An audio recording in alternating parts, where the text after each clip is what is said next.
Olá, hoje é dia 16 de julho de 2022.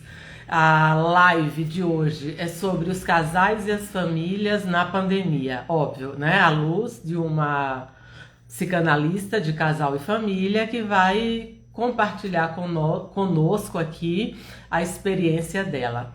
Eu queria. Oi, Alberta. Eu pedi a gentileza de vocês falarem se estão me ouvindo, porque eu coloquei esse microfone sem fio e eu estou um pouco em dúvida se ele está funcionando. Alexia, Flávia, a convidada já chegou, muito bem.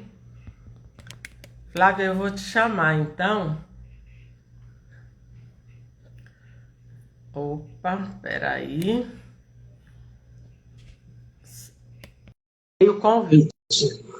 Deve aparecer alguma mensagem aí na tela. Isso! Oi, Tudo alô, bom? tudo Tudo bem, e bom. você? Muito obrigada, viu, por aceitar o convite. Assim, um motivo de alegria enorme. Nos conhecemos virtualmente no início da pandemia, né? Que Pois a é, gente. mas eu que agradeço muitíssimo o convite, a oportunidade de falar do nosso livro, que foi lançado, quer dizer, será lançado no próximo mês. Já estou de passagem comprada para São Paulo, aceitei tuas dicas, escolhi um hotel bem próximo da onde Vai será ser na lançado o Livraria livro. Cultura, né, da Avenida Isso, Paulista. Então a gente já vai dar exatamente. esse spoiler aqui, como se diz na linguagem de internet, né? Pois é, spoiler, não? Pois é. Mas assim, foi um Mas eu pouco. queria, Olha, Flávia, eu só queria começar te apresentando para situar as pessoas que estão conosco aqui. Aproveito para dar mais uma vez boa tarde a todos.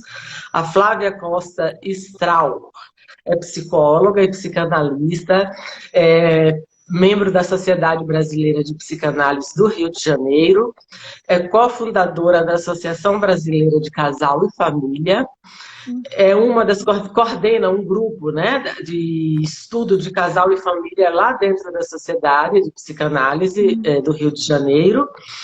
E entre várias publicações, ela participou do primeiro dicionário brasileiro de casal e família, que inclusive foi indicado, né, para concorrer aí o Prêmio Jabuti esse ano, e um livro mais recente que vai sair ainda agora, que é justamente sobre o tema que nós vamos falar, né? Como que a pandemia assolou aí os casais e a família. muito obrigada, Ana Rosa. Na verdade, não foi só os casais de família. O convite para escrever o livro, que foram vários colegas que foram convidados, é um compêndio, né? É uma organização de duas Uhum, colegas da Renata. Eu nunca sei falar o nome dela direito, eu acho que se pronuncia Kerbal, e da uhum, Alessandra Ciongoli. Eu não conheço a Alessandra, eu conheço a Renata. Então, a uhum, ideia delas é que a gente pudesse falar sobre como foi essa. Nós precisamos migrar, né, do atendimento sim, presencial para o atendimento online e como isso reverberou no nosso trabalho, uhum, principalmente que é diferente quando você atende uma pessoa. Então, nós trabalhamos, no mínimo, sim, duas, que são os casais, né? E uma uhum, família. Então, nós tivemos diferentes dificuldades, mas algumas dificuldades se assemelharam. Lendo o livro, que são 13 capítulos, passando os olhos nos capítulos, todos comentaram o quão difícil foi adaptar essa nova modalidade, organizar a vida dentro de casa e também os pacientes, porque eles já não tinham mais um espaço para irem. Eles também precisaram organizar a própria casa, como nós também, e sim, providenciar aparelhos tecnológicos que funcionassem adequadamente. Então, assim, muita coisa que a gente presencialmente diria que seria uma demonstração de resistência, nós acolhemos como algo da realidade. Tipo, você Sim. está atendendo a campainha, chama para o entregador. Tanto Exato. do lado do terapeuta quanto do lado do paciente. Famílias em que tem crianças, animais domésticos, interrompem a sessão, ou perguntam alguma coisa, ou solicitam algo. É muito interessante, porque nós tivemos que aprender a lidar com isso, tanto as pessoas que estavam sendo atendidas, como nós prestando esse trabalho. E não foi simples. Inclusive, tem um colega que escreveu um capítulo que eu preciso reler, e ele é da Sede Sapiens, explicando que a gente fala virtual e não é virtual, porque a pessoa existe do outro lado.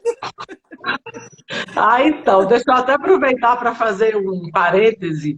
Bem no início da pandemia, quando eu comecei com as lives, o professor Luiz Cláudio Figueiredo fez uma live sobre esse tema e ele defende, né, bem antes da pandemia, ele já dizia que todo atendimento é virtual, que a gente está trabalhando com a subjetividade, né, com o pensamento. Então, ele fala que agora, eu esqueci o termo que ele usa, que é mediar, enfim, agora por meio da tecnologia, mas mediado pela tecnologia. Exatamente. Inclusive, tem uma colega que ela escreveu um artigo nesse livro falando exatamente desse aspecto, que na verdade não existe virtual. Virtual é o tempo todo, mesmo presencialmente, entendeu? Uma vez que você está lidando exatamente com subjetividade, com fantasias, e foi uma forma, talvez, reducionista que nós usamos, né? E sem muita compreensão, sem muito aprofundamento, porque não é da nossa seara definir, vamos dizer do assim, hábito mesmo, né? Já está aí na sociedade. Simplificamos da maneira, vamos dizer assim, pouco científica, digamos assim, ou não tão correta, não tão adequadamente. Mas quando se fala virtual, as pessoas estão entendendo o que se fala. Para quem é precioso nas definições, né, sou esquisito. Mas, assim, nós tivemos, particularmente eu tinha uma certa resistência em trabalhar dessa forma.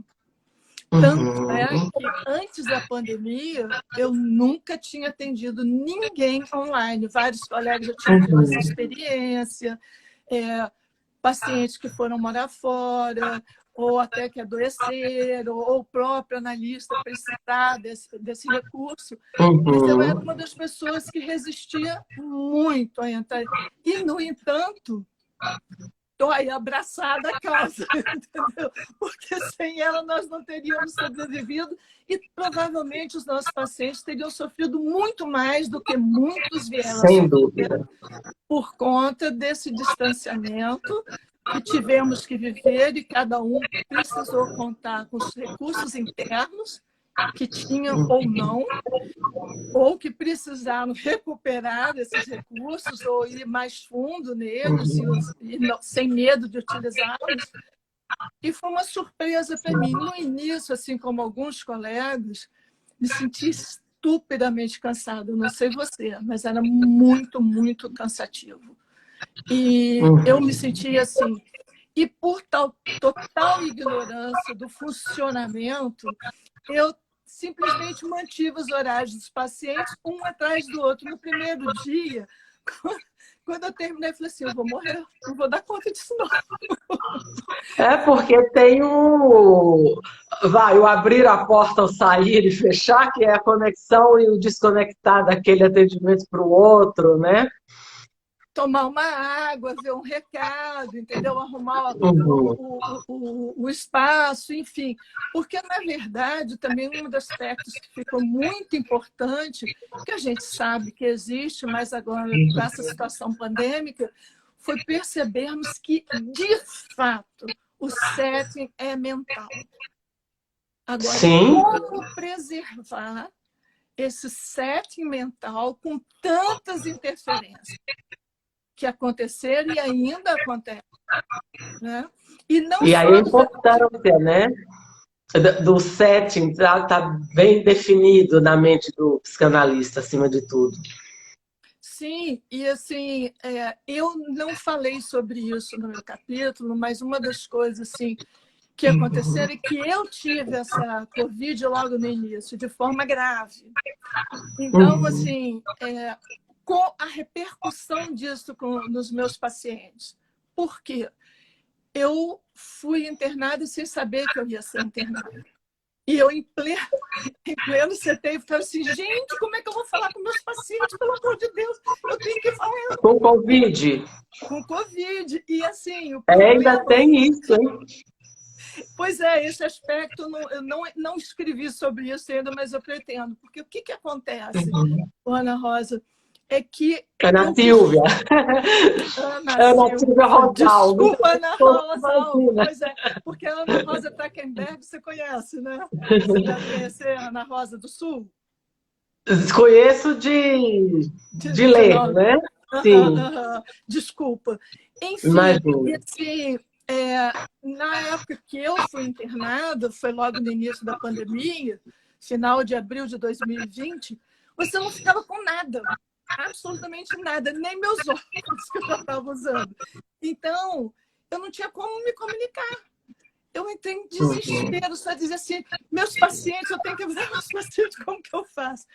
E aí, um dos meus filhos ligou para o CTI, eu falei, pelo amor de Deus, diz para ele, abrir minha agenda, entendeu? E buscar lá. E o pior é que na minha agenda eu não tenho o nome dos pacientes, eu tenho as duas primeiras letras. Enfim, e eu tenho guardado o nome dos pacientes dentro do envelope, caso me aconteça alguma coisa, mas não me lembrei de nada disso.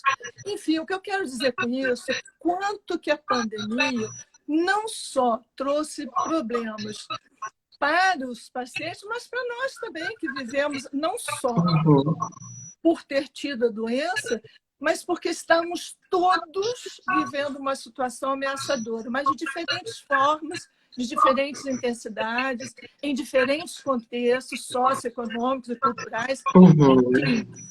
E uma das coisas que me tocou muito na pandemia, logo no início, foi receber uma solicitação de um lugar aqui no Rio de Janeiro, no Lins, que alberga pessoas idosas, principalmente mulheres, para que nós escolhêssemos entre 10 nomes, ligar só para conversar, porque eles não recebiam mais visita de parentes ou de amigos ou de pessoas que costumavam ir até lá, trazer uma palavra de carinho e de conforto. Isso me tocou profundamente. E sabe por quê?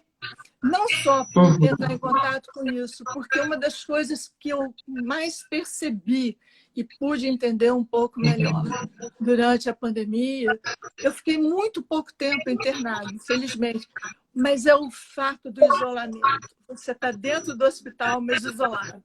Dentro do hospital e as pessoas não se aproximarem de você, só assim, o mais necessário possível. A gente tem que entender isso. Eu entendia intelectualmente, mas emocionalmente é muito difícil. Então, quando eu comecei a receber pacientes que eu não eram dos meus atendimentos presenciais e que falavam, né, que não estavam suportando, viviam sozinhos, então, bebida, algumas drogas dentro das possibilidades, pessoas mais velhas, médico desesperado, como lidar com a situação, não podia voltar para casa para proteger a própria família. Então, essas questões, elas foram, de alguma maneira, que eu acho que ainda durante muito tempo nós vamos ter que pensar, conversar e escrever sobre. Esse livro foi um start, vamos dizer assim, para a gente começar, vamos dizer assim, tentar começar a elaborar o que nós vivemos na pandemia como profissionais e também como cidadãos. E como cidadãos. Uma experiência, para alguns, limite mesmo, né? E inédita na nossa geração, assim, no nosso tempo. né? Acho que se aproxima, não é igual, claro, mas se aproxima de uma guerra, né? Alguns, principalmente para os profissionais de saúde, como você disse, não podiam voltar para casa, né? E a questão que me remete ao traumático aí, que é algo que foi mais ou menos inesperado, porque tinha algumas conversas de que na China e tal, mas quando começou aqui o lockdown, não foi um planejamento tão grande. O primeiro passo as pessoas ainda queriam negar, é um exagero, não precisa. E não, a situação ficou muito severa, muitas mortes nós tivemos aqui. Pois é, e uma das coisas que eu levantei, inclusive, nesse capítulo que eu escrevi do livro, é exatamente o seguinte: se eu comecei do macro para chegar vou chamar de micro, né, as famílias e os casais. Se a gente tem, né, uma ONU na vida, organizações que se preocupam e se interessam para colocar fronteiras para que nós possamos conviver, países diferentes, né? Poder respeitar isso. A gente está vendo uma Ucrânia e uma Rússia onde não está havendo esse respeito pela fronteira, pelo limite. Imagina dentro de famílias onde não há essa, vamos dizer assim, essa possibilidade de ser coercivo, de se colocar um limite. Então, famílias onde não houve possibilidade das pessoas entenderem que estavam juntas, mas que cada um precisava de seu espaço, nem que fosse só sentado na sua cadeirinha, naquela ali, mas que fosse permitido que a pessoa não se conectasse por alguns minutos ou por alguns... Como foi difícil para as famílias entenderem e se respeitarem. Como foi que é a diferença, né, do distanciamento, da frieza e do respeito. O não ser invasivo, né, é diferente de abandonar. E às vezes fica tão difícil para as pessoas entenderem. Sim, a outra coisa também que eu trabalhei na pandemia, casais onde um dos membros não valorizava o respeito ao isolamento, as restrições, não aceitava, porque, na verdade, não havia castigo para quem não respeitasse. Né? Então, você vê uma família com crianças, a mãe super preocupada, cara, isso é bobagem, álcool 70, o bêbado está resolvido o problema. E como foi difícil trazer essas pessoas para uma compreensão de que a questão não era só com ele. Que, aliás, foi a grande preocupação que eu tive de ter contaminado alguém. E, ao contaminar, poder fazer com que essa pessoa viesse a óbito. Imagina. Eu brinquei numa das entrevistas que eu dei e falei assim, eu estou me sentindo uma mulher bomba, entendeu? Porque você tem alta do hospital sem estar boa ainda. Então, eu vim embora com as mãos dentro dos bolsos, elevador eu não botei a mão, o meu filho que apertou o botão, eu estava apavorada de transmitir uma coisa terrível, letal, que a gente nem tinha vacinas, nem sabia como lidar com isso. Então, o que eu penso, que muitas pessoas me perguntaram, nas entrevistas que eu dei, você acha que o mundo, as pessoas ficarão diferentes após essa pandemia? Eu disse, olha, não. Tivemos Primeira Guerra, Segunda Guerra, o que mudou nas pessoas? Serem belicistas se mantém até hoje, né?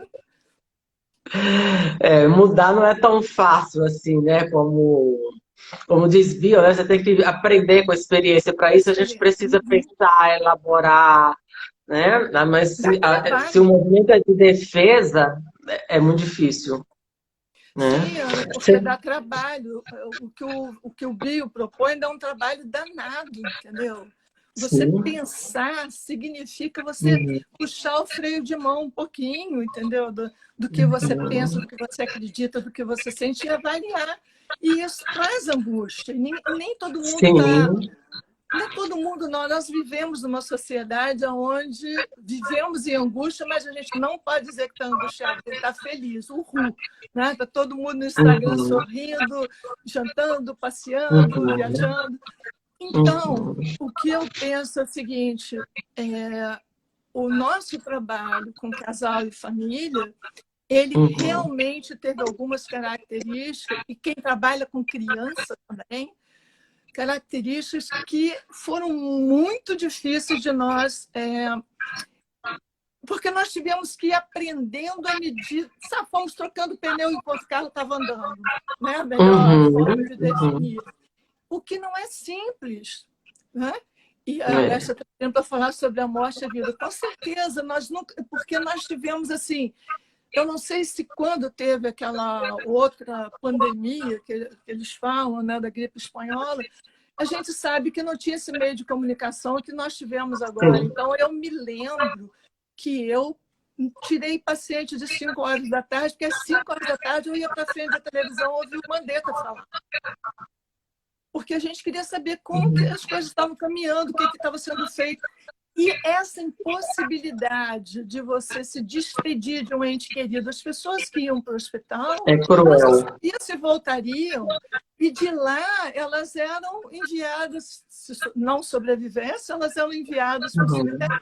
Quer dizer, uma angústia, uma dor, um luto muito esquisito, porque na nossa cultura a gente a gente começa pela tristeza, por ir acompanhar, fazer um velório mínimo que seja, estar com as pessoas que a gente sente algum afeto e elas pela gente, de estar ali com você na sua dor, no seu sofrimento. E isso não pode ser vivido, não pode ser feito. E o ritual, né, o funeral e tudo, eu acho que é um recurso tão importante para a gente elaborar, né, para começar até a entender, a se situar, porque uma morte de alguém muito querido, de alguém, enfim, é uma morte que mexe com você. No primeiro momento é comum as pessoas ficarem perdidas no tempo e no espaço. E esses rituais, acho que ajudam a trazer de volta, né, para esse mundo externo. E não só isso, né, Ana? Imagina você, um membro da sua família se retira, vai para o hospital e num momento que você não tinha nenhuma informação consistente e você não sabe se você verá ele novamente ou não. É uma tragédia, quer dizer, é traumático, como você começou falando. E muitas famílias. Você tem uma ideia? Quando eu saí do hospital, nós tínhamos 10.000 mortos. Hoje nós temos quase 700.000 mortos. É muita gente. São muitos lutos a serem elaborados. E, assim, eu fico pensando sempre nas pessoas que não tinham recursos, como muitos outros, poucos tiveram, de recorrer a um atendimento. E, felizmente, muitas sociedades e muitas organizações abriram espaço para atendimento voluntário. E na minha sociedade, até hoje, o nosso trabalho, chamado Estamos Ouvindo, que é um trabalho voluntário, permanece. A gente pensou que ia ser alguns meses, nós estamos até hoje trabalhando nessa situação.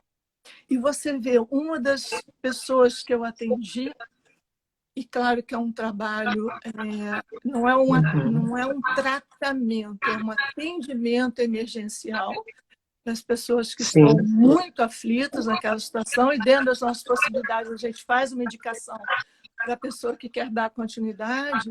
Uma das pessoas que eu atendi, eu fiquei tão mobilizada contra-transferencialmente que eu perdi eu não tinha palavras para dizer quando ela me disse o seguinte: doutora, hoje eu tinha um pé de galinha que eu coloquei numa panela com água, dei o pé de galinha para minha filha e eu tomei a água.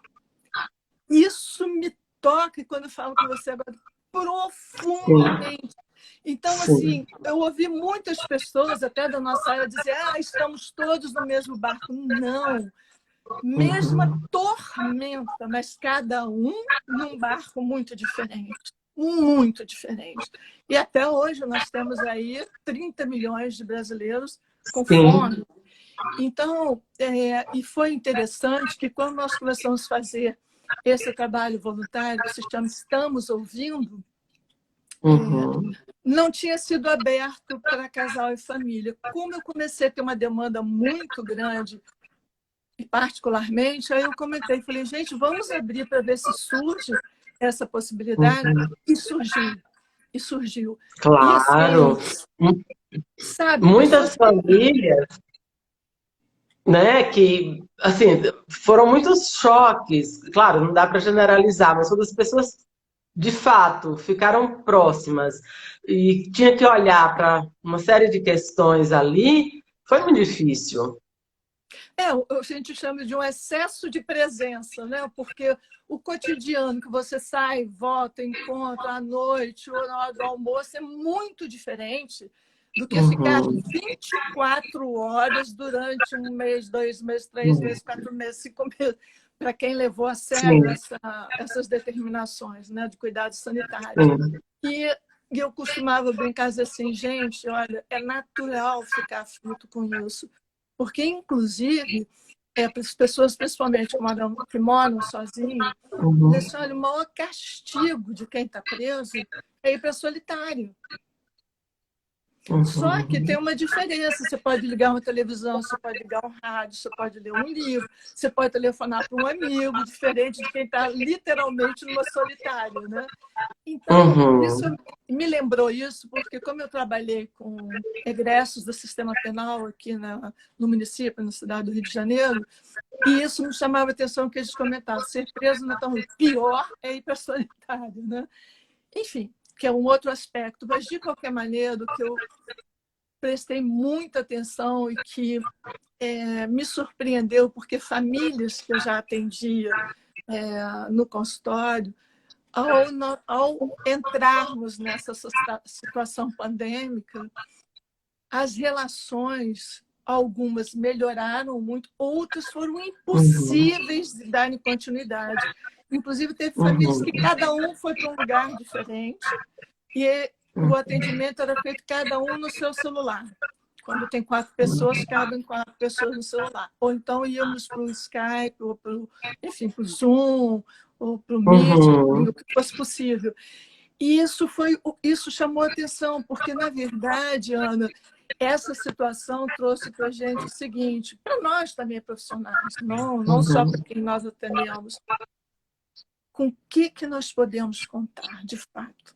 O que nós possuímos dentro de nós que nos dá condições de vivermos e convivermos conosco e com o outro numa situação dessa? Uhum. E quais são os recursos que eu possuo que às vezes você nem sabia que tinha, outros nem queriam saber que tinham, mas que foi necessário fazer, pelo menos para aquele momento, uma reorganização, tanto psíquica, quanto também Sim. pessoal, Uhum. porque ficou muito claro quanto que nós precisamos um do outro, como é É, tanto importante. um do outro, como de nós mesmos, né? No seguinte sentido, de quantas pessoas que é natural fugirem de algumas questões, com medo do que aquilo vai gerar de sofrimento, de dor. Acontece que gera de qualquer forma, a gente sabe, fazendo a ligar a relação com o motivo ou não, né? Então, nesse momento, quem tinha muitas questões aí em suspenso, acho que foi um pouco mais difícil, porque ficou evidenciado, né? E agora? Exatamente. E muita gente assim, Flávia, diga aí, você não acha que a pandemia adoeceu muita gente? Eu falei assim, não, a pandemia simplesmente deu um start para o que já acontecia. E que muitas É. vezes com o trabalho, com a vida corrida, aquilo passa desapercebido. Mas na hora que Por outro você... lado, tirando o lado trágico, né, das mortes e daquele sofrimento, enfim, tem um aspecto interessante que quem pode aproveitar isso, né, para reorganizar, para se conhecer melhor, para conhecer melhor o outro e fazer uma reflexão aí da sua vida, né, para essas pessoas foi uma oportunidade interessante. Sim, Foi uma oportunidade e um presente para você ter tempo para olhar para si e pensar. Mas no momento de muita angústia, Ana, dificilmente você vai fazer esse resgate ou buscar sozinho, fica muito difícil, é muito doloroso. É muito, muito doloroso. Sim. Mas, de qualquer maneira, uma das coisas assim, muito interessantes que o livro traz, vou até mostrar aqui, eu vi que a Maura está aí. O livro tá Conexões intersubjetivas. Tá aqui. Qual é a editora? A editora é Zogodone.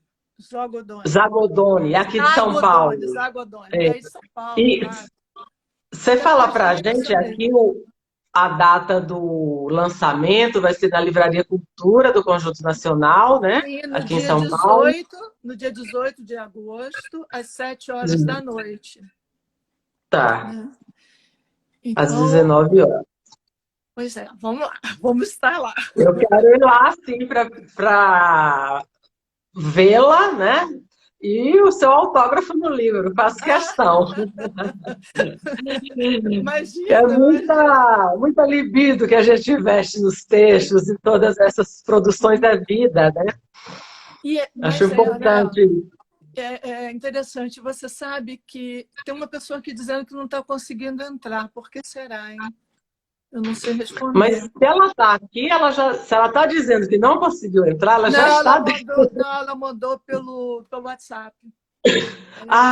Então, ela precisa entrar ou no meu Instagram ou no seu. Quer dizer, na verdade, ela tem que ir para o Instagram dela. Se ela te segue, você já vai aparecer lá em cima para ela, é só ela clicar. Se ela não segue, ela tem que entrar no seu ou no meu Instagram. Mas aí como que eu digo isso tudo para ela, Ana? Pois é, não, agora não agora não tem jeito. Não tem como. Mas, assim, de qualquer maneira, por incrível que pareça, vai ser a minha primeira viagem de avião depois da pandemia. Depois não, com a pandemia mais tranquila, digamos assim, porque ela não acabou e sabe Deus quando que acabará, e se é que vai acabar, né? Ela pode ter um outro percurso aí, mas enfim, de qualquer maneira, o que eu penso é o seguinte, foi uma grande oportunidade que as organizadoras nos deram, nós profissionais, para falarmos não só de como nós trabalhamos durante a pandemia, mas principalmente dessa mudança que nós precisamos fazer.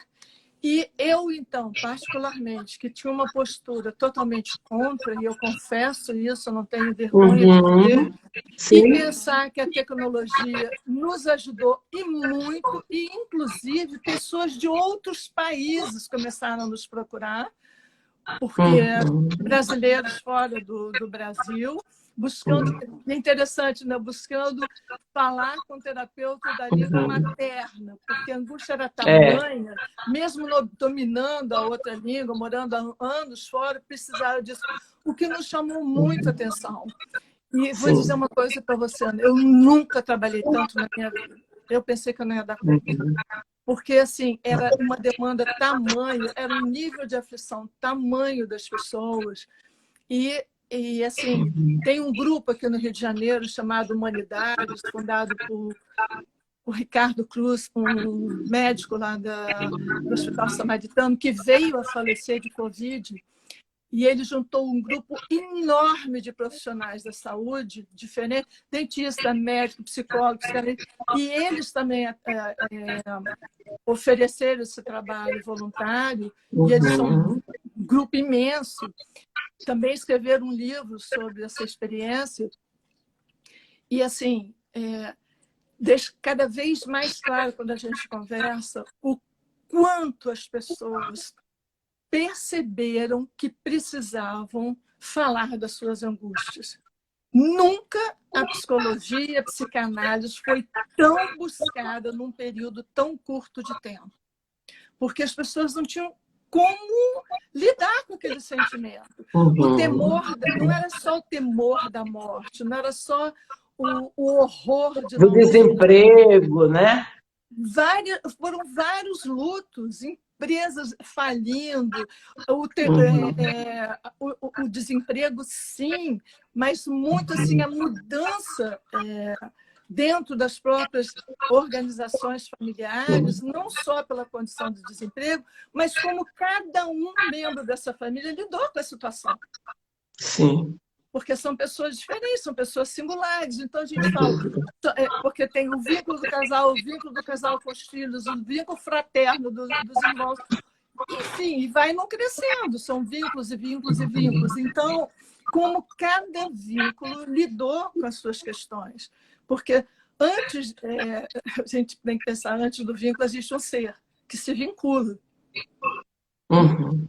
Né? E que se vincula com o outro, vincula com o pai, vincula com a mãe, vincula com o irmão, vincula com o primo, vincula com o vizinho. E como cada um... E assim, um pai ou uma mãe que teve uma gravidade com essa doença, foi para o hospital, você não pode imaginar como a família fica, principalmente quando tem crianças. Como lidar com isso? Porque o adulto que fica tem que lidar com a própria angústia, a angústia de quem está hospitalizado, e lidar com a angústia das crianças. Era muita coisa. Então, eu fiz live para a escola, para pré-escolar, enfim, para a universidade, para um monte de...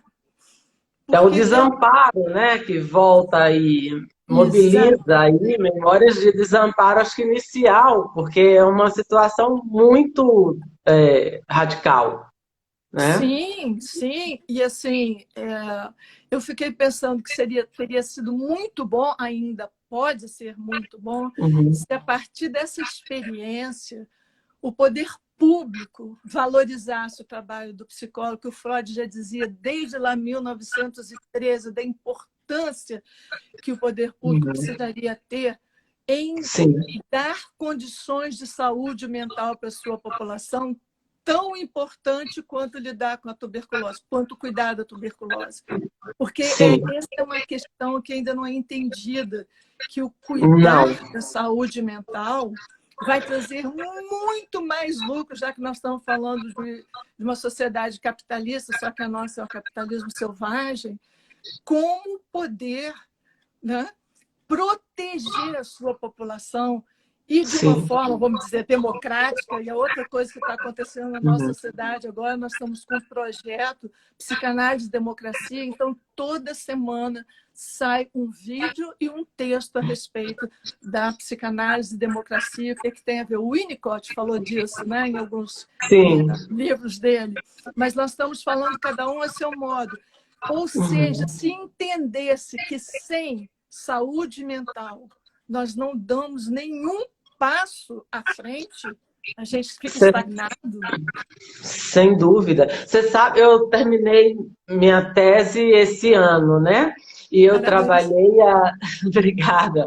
Aliás, vou fazer um parêntese aqui para mandar um beijo para Ana Rosa. Eu lembrei, eu não a conheço só dos textos, não. Eu já fiz um curso com ela, da Sociedade de Porto Alegre, né? Sim, maravilhosa, maravilhosa.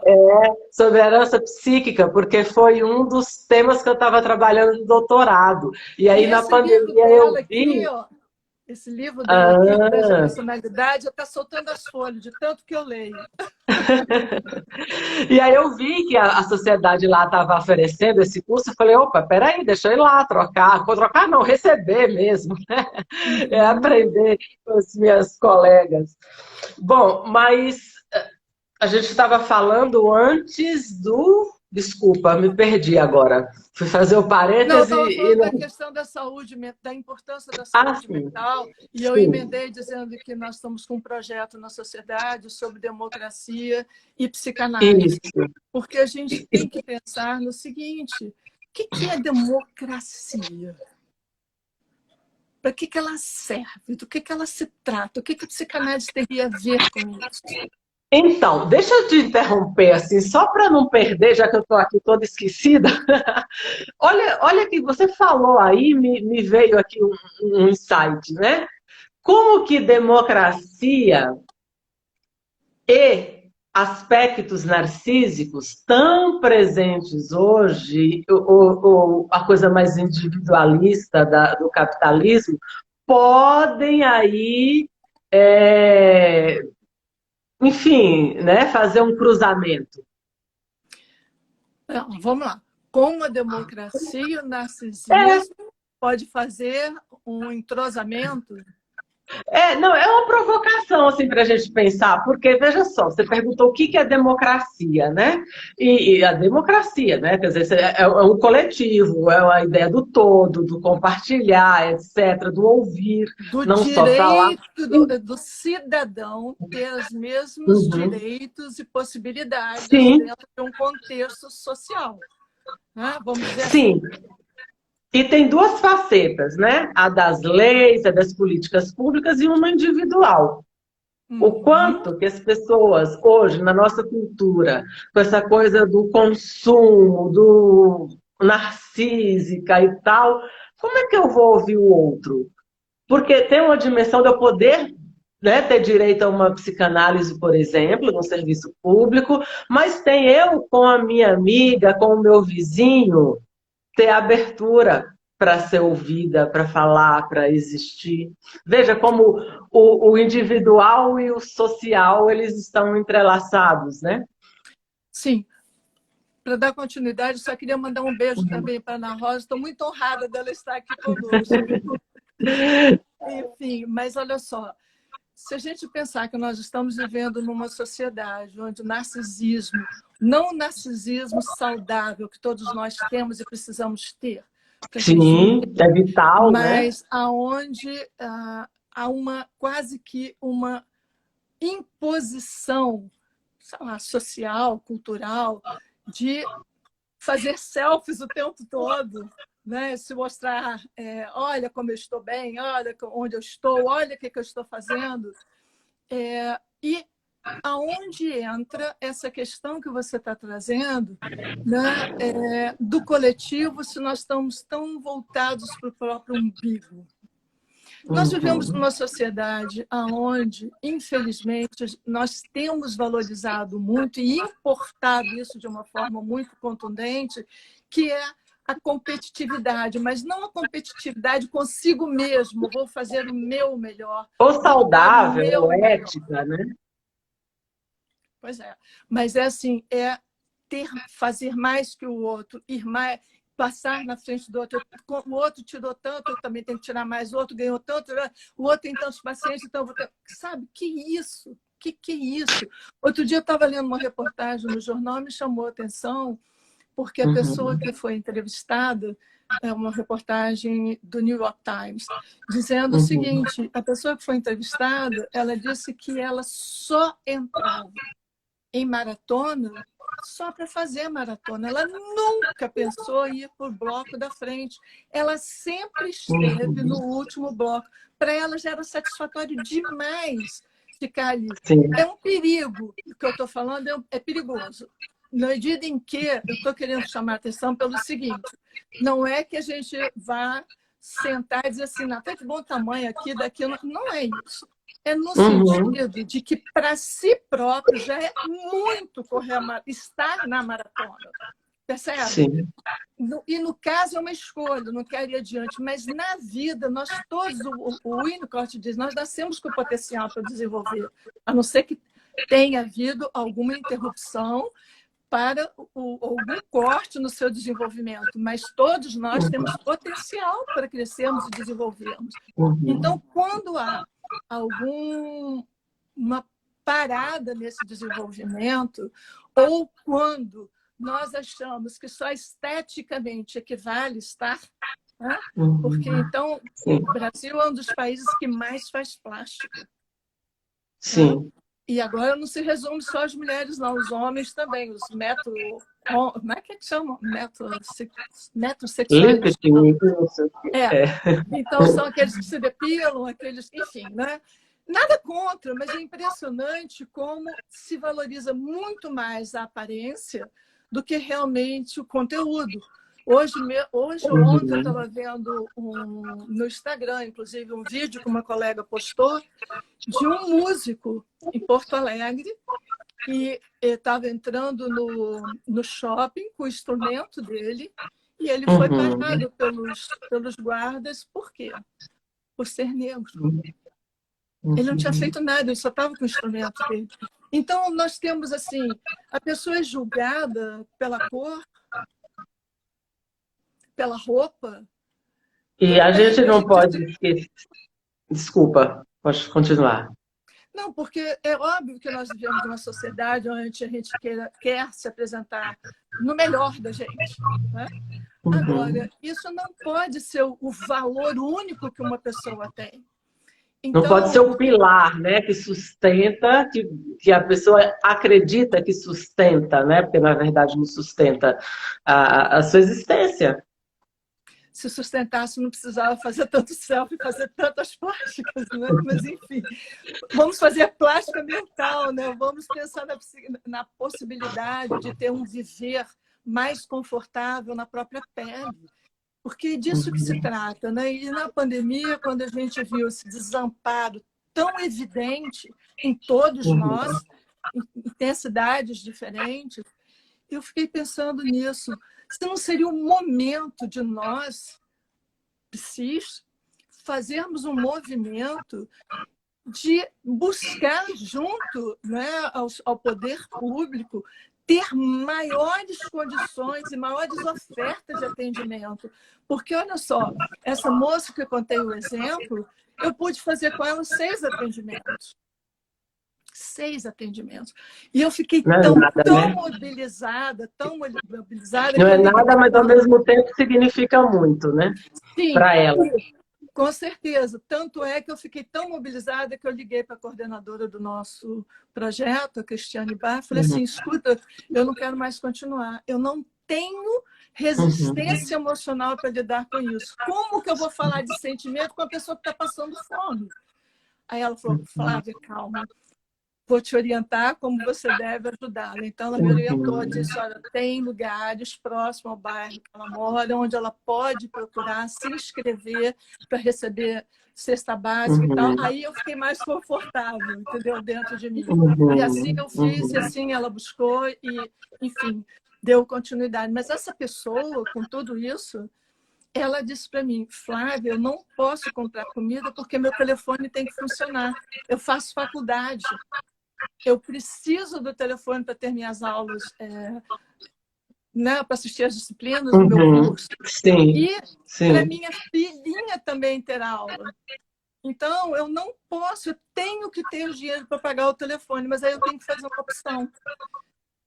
Olha que situação, entendeu? Que situação, E eu fico pensando, sabe, Ana, numa coisa que eu aprendi no 4º ano primário, que eu nunca me esqueci, que foi o seguinte. A minha professora falando assim em sala de aula. Pero Vaz de Caminha escreveu para Portugal dizendo, essa é uma terra onde se plantando tudo dá. Eu nunca me esqueci disso e nunca me conformei que numa terra onde se plantando tudo dá. O problema é que nem todos colhem, né? Todos plantam, mas nem todos colhem. E nem todos plantam também. Nem todos plantam. Então, nós temos uma desigualdade social muito grande. E isso reverberou muito dentro da gente. E por isso que nós estamos ouvindo o projeto, ele não conseguiu deixar de existir, entendeu? A gente pensou que seria por mês, ele está aí. Diminuiu o número de pessoas. Parabéns pelo projeto. Mas nós mantemos esse trabalho. E, assim, hoje em dia nós temos já algumas instituições para as quais a gente manda pessoas, enviamos as pessoas, se elas querem dar continuidade e realmente se tratarem. E é interessante que a busca, já há algum tempo, não é mais por causa da pandemia. Sim. Não é mais motivado por estarmos em pandemia, por um sentimento de necessidade. Esse tempo, provavelmente a gente pode pensar que talvez seja uma consequência da pandemia, né? O estar sozinho, o isolamento, enfim. Mas são pessoas que têm buscado porque elas não têm condições financeiras de ter um atendimento, de um tratamento que elas gostariam de ter. E isso faz com que a gente não abra mão do projeto, né? A gente insiste, Sim. mantém. Aí a única, né, uma vez que se oferece, a única resistência vai ser a pessoal mesmo, né? Quando, e que faz parte de qualquer análise, né? Por mais que a pessoa esteja motivada e aberta, quando algumas questões, se a gente elimina, né, ou minimiza essa resistência concreta, né, da realidade social, já é muita coisa. E é interessante, voltando aqui no livro nós temos 13 ou 15 capítulos, só um minutinho. Está dando ressonância aqui. São 13 capítulos. E, assim,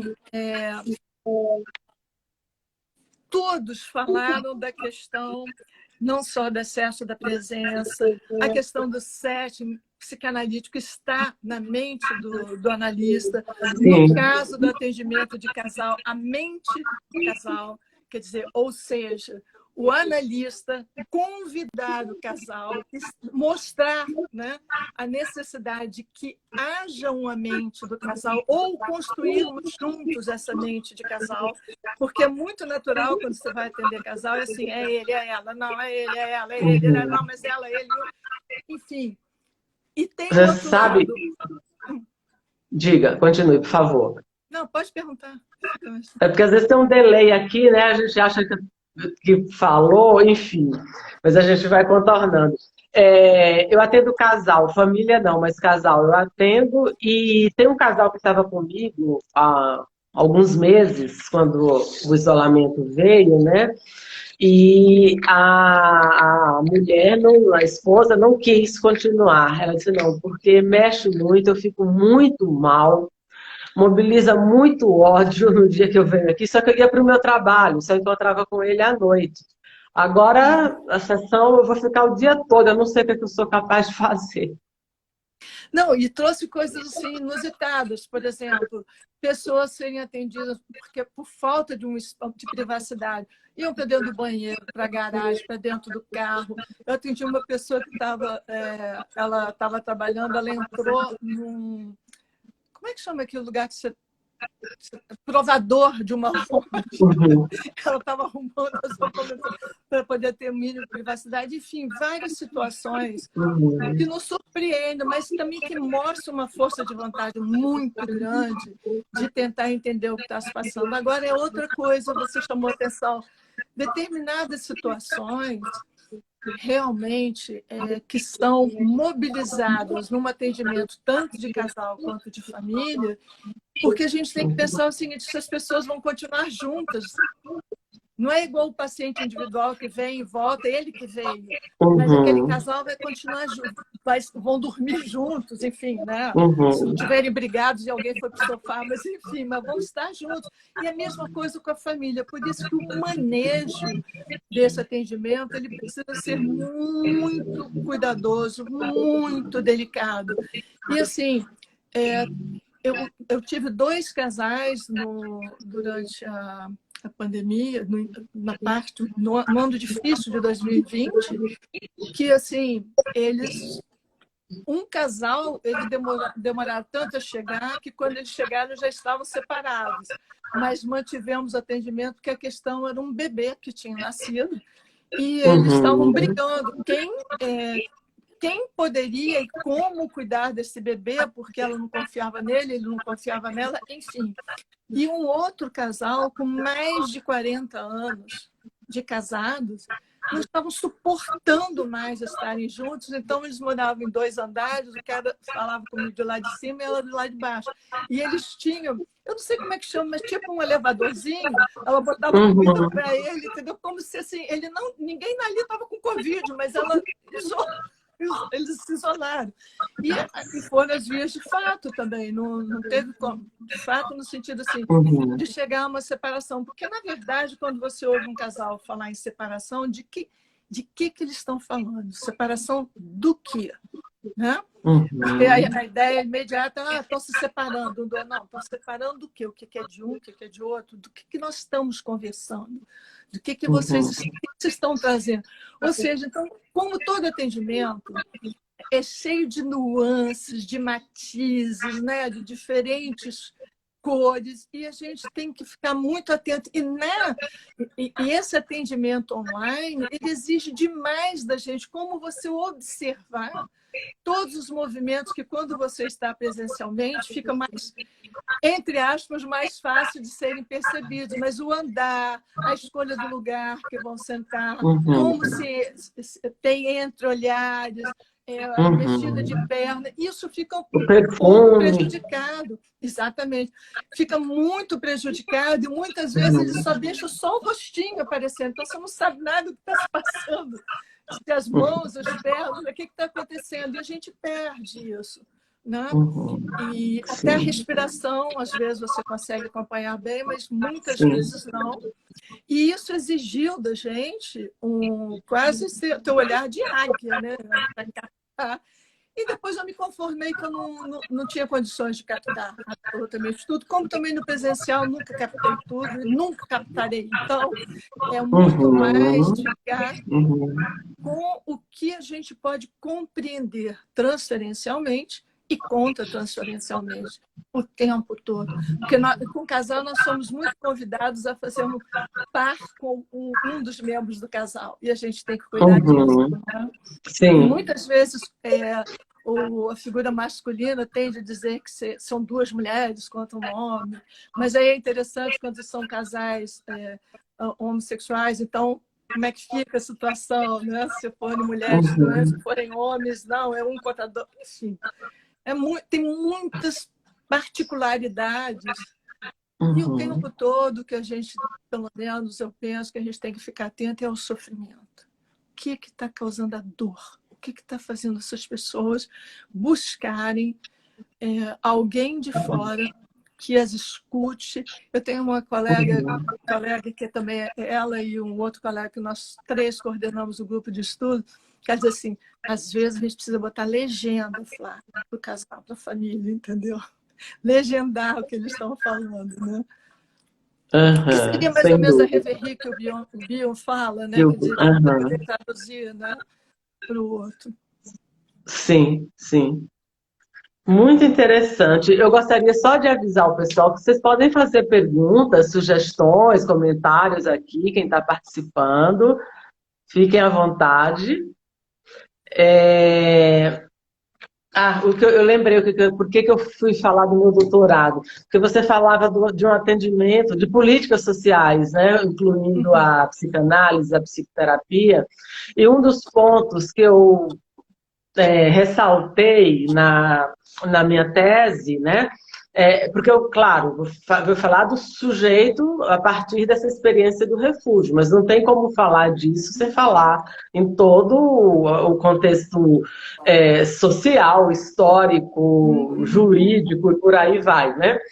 Mas o que eu pude observar é que nas políticas de atendimento, em vários países, principalmente aqui, é muito forte a ideia de a gente vai abrir para receber refugiados da guerra.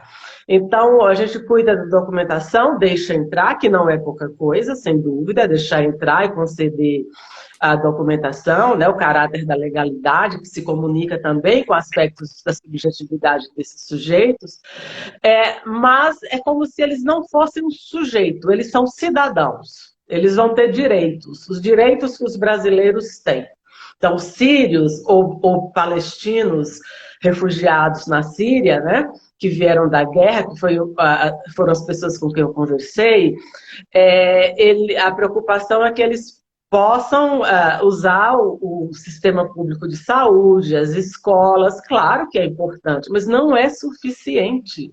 O que essas pessoas fazem com o luto, com a dor, com os traumas? É uma situação de horror. Porque quando a gente fala de um refúgio, a gente está falando antes de uma guerra.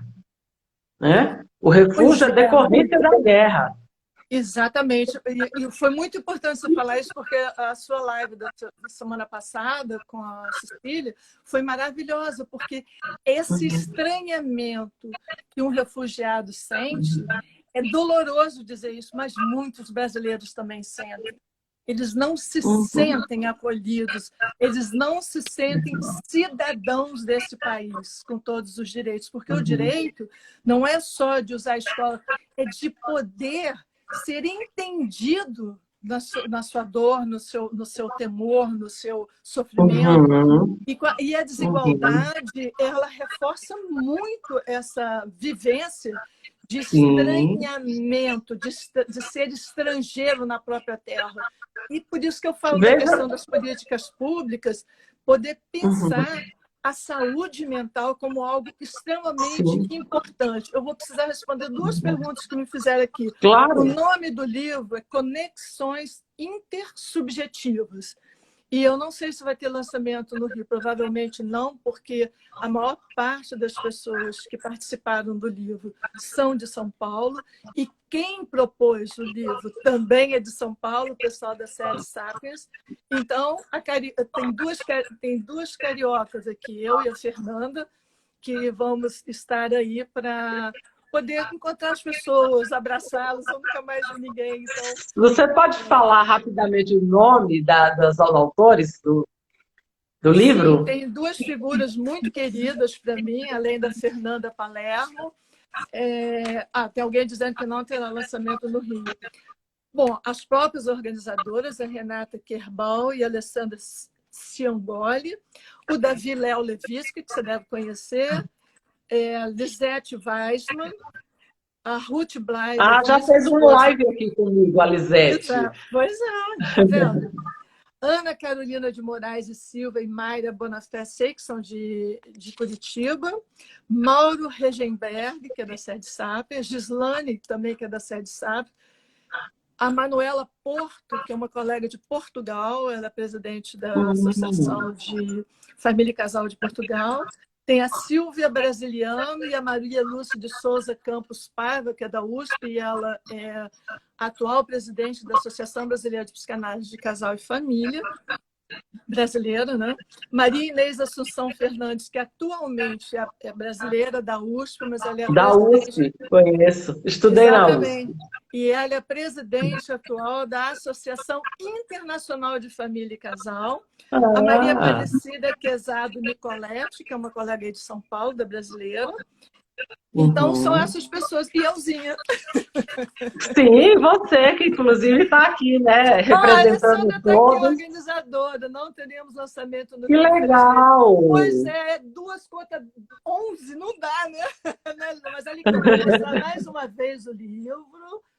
Estou muito honrada pelo convite. Eu só estou nessa live por causa do livro. Olha só, Ah, gente. não, mas não tem essa. Todo mundo é importantíssimo trocar. Aliás, as lives, assim, eu tinha uma página no Instagram que era privada, né? E para passar coisas do cotidiano, tal. Então era pouca gente, tudo, família, amigos. E quando a pandemia veio e todo o isolamento, eu falei, gente, tudo que não pode acontecer agora é a gente se isolar. Só que tem um risco de um contato físico, um risco muito grande. E aí veio a ideia de fazer as lives. Tanto que no início, assim, a ideia era falar de questões muito ligadas à pandemia, claro, no âmbito da psicanálise, ou à luz da psicanálise. E depois o negócio ficou, eu digo, a gente precisa trocar. Então veio como um espaço de interlocução. A primeira pessoa que eu compartilhei essa ideia foi o Renato Nizam, né? Foi o meu orientador de doutorado, que se tornou um grande amigo, ele e a esposa dele também, inclusive. E ele, na hora, ele não, falou, mas é claro, e deu maior apoio. Inclusive, ele vai voltar em breve para a gente fazer 2 anos e meio depois. A gente só está vendo aí a data para como se fosse, né, ali uma reflexão de lá naquele momento inicial na sociedade, nós todos, inclusive psicanalistas, e agora? O que mudou, o que não mudou? Como ele foi o primeiro convidado, a gente foi falar exatamente, foi bem aberto o tema. O que significa isso? E aí ele trouxe outras referências da própria Guerra Espanhola e tudo isso, da Anne Frank, eu lembro que ele dizia quantos anos a Anne Frank passou reclusa, né? E a gente aqui, 15 dias, está todo mundo já brigando. Mas nós somos brasileiros, nós somos europeus, entendeu? Nós somos dos trópicos, né? Nós somos solares, né? Então é mais Por difícil falar mesmo. nisso, você tinha dito, né, de que pouca gente oferece, inclusive o poder público, o atendimento. Quando eu tenho uma sobrinha que faz faculdade na Espanha, aliás, o primeiro semestre, morar fora, tá, pandemia, volta para o ninho de novo. Volta para casa, ficou 1 ano e meio aqui. Mas a faculdade dela, inclusive para os calouros como ela, à época, eles mandavam os e-mails, né, se disponibilizando o serviço de psicologia, a faculdade pagando, de uma relação de profissionais que quem quisesse poderia procurar e é isso. E aqui eu não vi, pode ser que tenha acontecido, mas eu não vi. Acho pouco provável. Mas olha só, o que aconteceu também em relação à Espanha, que me chamou muita atenção, a atual chair do Comitê de Família e Casal da IPA, ela é da Espanha e ela solicitou a ajuda dos brasileiros e o pessoal da América do Sul para atenderem as famílias e casais da Espanha, porque ele não tinha número suficiente de pessoas que trabalham com família e casal na Espanha. Então, assim, colegas se prontificaram. Eu não pude, porque eu falei, gente, já estou como um fio de cabelo, não tem condição. Mas foi um trabalho, inclusive, premiado. Foi premiado Que pela IPA esse bacana. trabalho.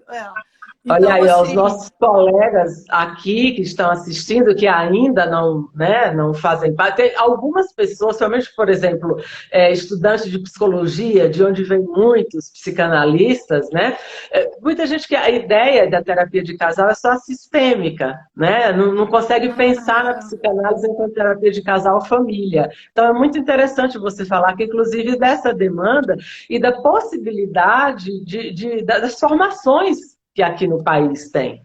Pois é, a questão é a seguinte, formação é a grande questão. No momento, eu faço parte do Comitê de Família e Casal da IPA. O que acontece? O Sul, a Ana Rosa, que se ainda estiver aí, poderia estar falando melhor sobre isso, eles têm um grupo de estudo de muitos anos, é muito forte. São Paulo também tem a sede SAPS, que fornece formação, mas não pertence à IPA. E a Sociedade Brasileira de Psicanálise de São Paulo tem 2 grupos de estudos com curso de 2 anos. E aqui no Rio, nós temos esse grupo de estudo desde 2015, esse da minha sociedade, sou eu, Eliane Cotrinho, Paulo Bianchini, e o nosso grupo tem, em média, 15, 17 colegas de diferentes partes do Brasil que participam, mas nem sempre estão todos presentes. Mas, de qualquer maneira, colegas com doutorado também, com mestrado na área. Agora, a diferença está que, por exemplo, minha primeira especialização foi em família e casal sistêmica, porque era o que tinha no Rio de Janeiro em 1980. Sim, que é muito bom também, não é a psicanálise, é outro lugar e tal, mas que é importante também. Pois é, mas se a gente lembrar, né, que quando Freud, na segunda tópica, né, do Idiago Superego, ele disse da questão da herança, né, e usa até a frase lá do Goethe, né, porque herdaste dos teus pais, esforça-te para tornar seu. Eu penso que é muito, foi quando, aí vamos dizer assim, não é quando não, nós, família e casal, pensamos a partir desse texto do Freud, a gente pode começar a pensar a partir da segunda tópica, que realmente a subjetivação ela é fundamental. Todos nós somos subjetivados, mas nós precisamos, a gente já é pensado antes de nascer, a gente sabe disso. A gente já nasce dentro de uma expectativa, dentro de um como é que não pode dizer? A gente já chega né, como diz aquele ditado, eu lembrei aqui fazer uma associação. A gente chega já com o ônibus andando, né? e com algumas pessoas nem sempre sentam na janela, às vezes esquecem, e por aí vai, né? Já tem algo correndo ali, tem uma história. Não, e com muitas projeções colocadas sobre esse bebê, que ele desconhece, e a importância de, a partir dessas projeções depois, você não se sentir, vamos dizer assim, tendo que corresponder a esse ideal dos pais e poder, né, poder seguir a sua vida e construir a sua própria história. Então, mas nós não, como eu costumo dizer, nós não somos filhos de chocadeira. Então, nós estamos atravessados por tudo isso. Por isso que a gente fala da questão intersubjetiva, porque é o entre, é com o outro o tempo todo, e em diferentes momentos, em diferentes circunstâncias. E daí, os argentinos trazerem muito, no livro, vários autores comentam sobre Janine Puget e o Isidoro Beristain, que são duas figuras importantes da América Latina, que, né, teorizaram muito sobre essa questão, e, inclusive, honroso dizer que foram eles, com o trabalho deles, que abriram as portas da IPA para se pensar a psicanálise de família e casal, porque eles falam da questão da presença real do outro na sua vida. E nós sabemos que nós não sobreviveríamos se não tivéssemos sido cuidados por alguém. Sim, o bebê humano, ele precisa durante muito tempo de cuidados. É muito importante de cuidar. A Manola está pedindo, é importante esclarecer esta carência. Acho que você falou, foi antes de você falar da formação, não é isso? Que a carência também, eu não sei se eu estou entendendo errado, mas eu deduzi aqui que a carência desses profissionais talvez passe pela pouca oferta de psicanalistas de família.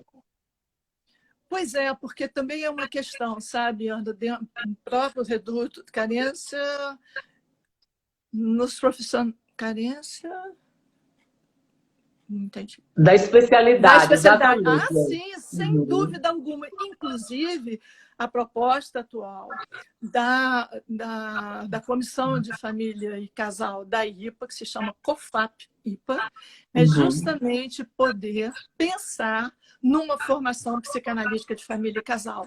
Uma vez que, por exemplo, aqui no Rio de Janeiro, nesse meu grupo de estudos, a gente estuda por conta própria, pelas especializações que nós fizemos, pelo mestrado que nós fizemos, mas assim, não existe um mestrado e um doutorado em família e casal. O que existe é psicologia clínica na PUC com esse vértice de família e casal. Tanto é que a minha dissertação de mestrado foi do pai em Freud ao pai da contemporaneidade.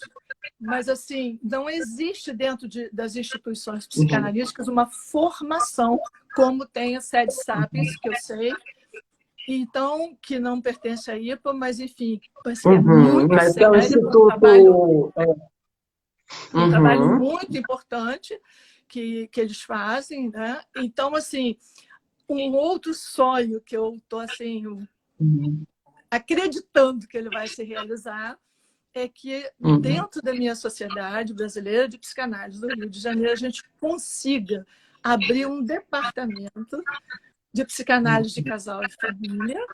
E nós tivemos, no mês de maio, nós fizemos um simpósio com a presença da Chair, da COFAP, da IPA, junto com a co-chair da América Latina, com quem eu trabalho, a Silvia Rezinski, que é argentina, e mais a presença da Mary Morgan, que é um referencial, com quem eu tive a oportunidade de fazer um curso na Tavistock, em Londres, e ela é da Sociedade Britânica. Então, nós fizemos um encontro muito interessante, e o último dia foi a discussão de um filme, que tem uma pessoa aqui na nossa sociedade que é muito ligada ao cinema, o galego, e ele pôde discutir o filme. Esse último filme do Almodóvar, qual foi o nome? Mães... Paralelas? Paralelas, Mães Paralelas. Enfim, e foi um encontro muito legal, mas ainda assim, Ana, há resistência, há dificuldade em compreender esse tipo de abordagem e de atendimento. Não tem sido fácil, é um trabalho árduo que nós fazemos em busca, hoje em dia, obviamente, a nossa sociedade tem aberto para nós a possibilidade de falarmos do nosso trabalho, a clínica social abriu para que possamos fazer atendimento de família e casal, o que é muito importante, mas tudo isso é trabalho de formiguinha, entendeu? Trabalho de formiguinha, porque a ideia de formação psicanalística é o intrapsíquico, o individual do sujeito, só que as pessoas esquecem que o Freud atendeu o pai do pequeno Hans, por exemplo. Não, e ele fala no Psicologia de Grupo e Análise do Ego, acho, que dificilmente a psicologia individual pode prescindir da psicologia de grupo, né? Justamente, a gente tá inserido numa cultura, numa família e numa cultura, de modo mais amplo, né? Sim, sim. E na história. Então, esse ser puro, absoluto, completamente individual não existe, né? A gente se forma a partir do outro. Exatamente. Aliás, tem a carta que o Betinho, aquele sociólogo que faleceu já há algum tempo, hemofílico, ele escreveu uma carta para Maria, o nome da esposa dele. E no final da carta, que é uma carta linda de despedida, ele põe assim: é o olhar do outro que nos faz viver. Sim. Ou seja, se o você olhar, não é visto, o toque, não é reconhecido, né? não, se você não é reconhecida no sentido, se você não é visto, você não é reconhecido. Eu me lembro, isso me fez lembrar de um paciente que ele dizia assim: Flávia, se eu morrer, ninguém vai sentir minha falta, porque eu não existo para ninguém. Aí eu falei: ué, vem aqui comigo. Vem aqui comigo. Vamos começar por aqui. Do seu trabalho, por aí foi. Tamanho sentimento de desamparo que ele sentia, né? E isso me tocou muito uma vez que ele me ligou desesperado antes da pandemia. O que assustava era como é que é aquela doença do mosquito? Dengue. Dengue. Ele me liga de nós aos prantos assim: Flávia, eu estou com dengue, eu vou morrer. Eu falei: eita, peraí um minutinho. Lembre-se que você tem mãe, você tem namorada, você tem conhecidos. Vamos fazer o exercício de ligar para sua mãe? Ele mora sozinho. Não! Eu falei assim: ligue para ela e vamos ver o que acontece. Na mesma hora ela foi lá dele, entendeu? Na mesma hora. Enfim, claro, tem lá suas questões, o porquê de mulher, achou que, mas enfim, de qualquer maneira, esse sentimento de estar, sei lá, de ser ET, né, de ser estrangeiro na própria pele, na própria existência, é muito doloroso, é muito doloroso. E a pandemia, de alguma maneira, deixou transparente para muitas pessoas que esse sentimento se faz presente na vida dela. Exatamente. Veio dar um cutucão aqui. Oi, você sabe que todos nós podemos morrer a qualquer momento, né? Quando vem o perigo da pandemia, da morte, do desemprego, a nossa vulnerabilidade, né? E esse estranho, que eu chamo que é o íntimo desconhecido, né? Sim, o estrangeiro, né? O estranho que o Freud fala, né? Quer dizer, e que não é algo simples, né, Ana? Não é nem um pouco simples. Nem um pouco simples, porque a gente entrar em contato com as nossas, vou nomear assim, com as nossas fragilidades, nem tanto se a gente não for tão narcisista, mas com as nossas deficiências. Sim. Mas lembrando que também existem potencialidades, que não é porque deu ruim aqui que vai dar ruim em tudo. Você tem essa possibilidade de vai dar bom. Se eu quero insistir em algo que eu não estou conseguindo corresponder, o que eu posso fazer? Será que é por aí mesmo? Outro dia eu ouvi como é que é o nome dele? É um padre famoso que está sempre no Instagram. Fábio de Mello, padre Fábio, será? Mello. Ele diz, exatamente. Ele disse uma coisa que me chamou muita atenção. Ele falou assim: cuidado quando você diz para uma pessoa assim, vai dar tudo certo. Não vai dar tudo certo. O importante, ele falou assim, a gente aprende são com os nossos erros. Outro dia eu vi o Karnal também falando isso, que ele aprendeu, que ele é melhor professor agora do que ele foi no início, porque ele errou muito e ele teve que se reorganizar, rearrumar, estudar mais, pensar mais. E eu acho que é disso que se trata. Eu penso que se a pandemia, se essa situação vivida na pandemia pudesse trazer a possibilidade da gente avaliar o quanto somos frágeis, mas também o quanto nós temos de potencialidade, e podermos tentar equilibrar essa balança da existência, que não é simples, e sempre pensando, não sozinho, sempre com o outro, sempre em parceria, porque é muito importante. Você sabe, quando eu tive uma experiência muito interessante, quando eu tive a Covid, porque quando eu voltei... Não, o meu filho avisou no prédio que eu tinha tido Covid, as pessoas precisavam saber, né, e tal. E quando eu voltei para casa, eu não conseguia comer nada, eu não tinha vontade de nada. Então, o que chegava de livro, chocolate, refeições, e meu filho, mas mãe, tá uma maravilha isso aqui. Eu falei, maldade, cara, congela. Ele, não dá, isso aqui não vai dar para congelar, não. Enfim, a demonstração de carinho, de afeto, de pessoas que eu nunca imaginei que poderiam se solidarizar naquele momento com a minha pessoa.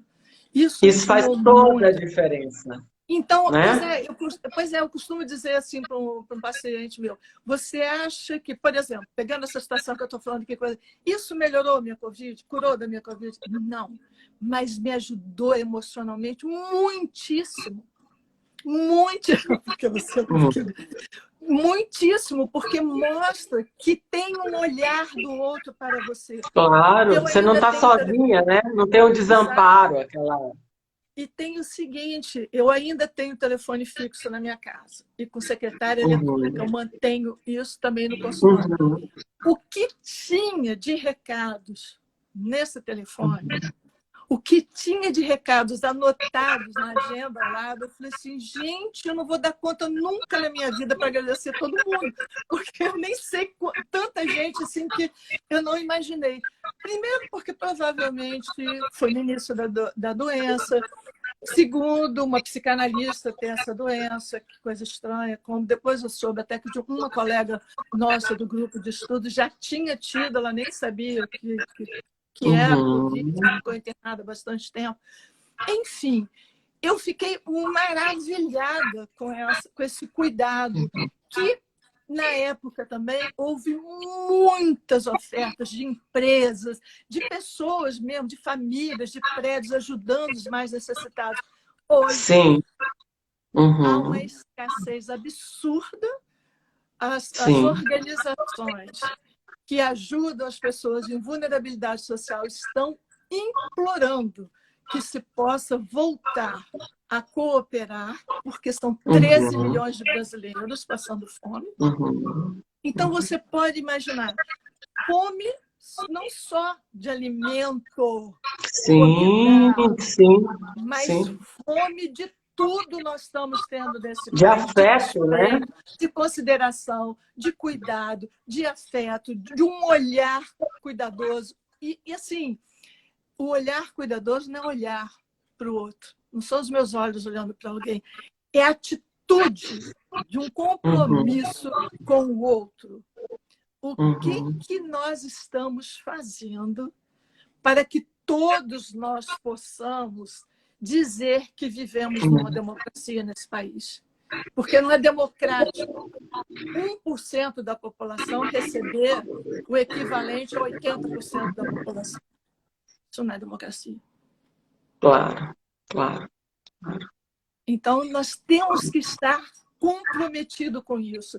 E a proposta desse projeto da nossa sociedade é de um colega que é o coordenador do Departamento de Difusão de Psicanálise, da qual eu sou secretária, e ele é um cara muito comprometido com esses aspectos sociais também. Ele é de Friburgo, é o presidente da Associação de Psicanálise de Friburgo, e ele trouxe essa questão dizendo, escuta, nós não podemos repetir o que a Hannah Siegel reclamou da Primeira Guerra em relação aos psicanalistas, que se omitiram. Como? como que nós vamos nos omitir se a gente sabe que a democracia, se a gente pensar, ela é o berço para que nós possamos todos existirmos. Sem dúvida. Essa é a possibilidade. Ela é humana, é humanitário, né?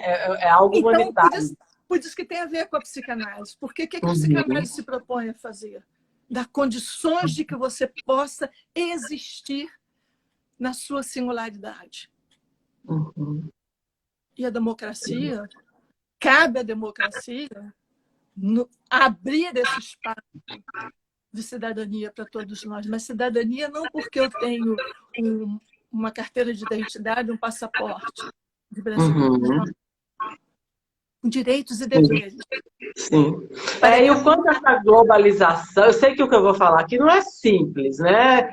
Mas o quanto a globalização realmente foi compreendida pelos seus próprios criadores em sua extensão. Porque a gente tem cidadão do mundo hoje.